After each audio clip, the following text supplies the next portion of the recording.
בלילה שבין 5 ל-6 באוקטובר 1946, מוצאי יום כיפור, יצאו מאות צעירים וחלוצים למבצע צבאי ולוגיסטי מבריק.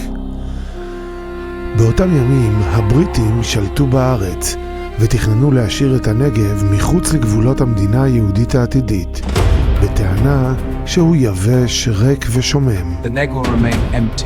It's nothing but desert. כדי לקבוע עובדות בשטח, הוחלט להקים 11 יישובים חדשים בלילה אחד. השיירות עמוסות הצריפים המפורקים, גדרות התיל ומחלי המים, זחלו בחשיכה בדרכי עפר משובשות כדי לא להתגלות. עם אור ראשון, כשהשמש שטפה את מרחבי הדרום, הבריטים המופתעים התעוררו למציאות חדשה. מקיבוץ נירים במערב ועד נבטים במזרח, 11 נקודות התיישבות חלוציות כבר עמדו על תילן. בזכות התעוזה והרוח החלוצית של אותו לילה, נקבע כי הנגב לא יהיה רק שטח על המפה, אלא בית, גן פורח וחלק בלתי נפרד ממדינת ישראל הריבונית.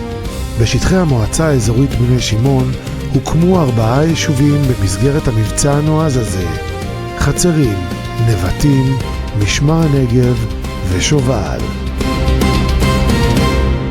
המשך יבוא.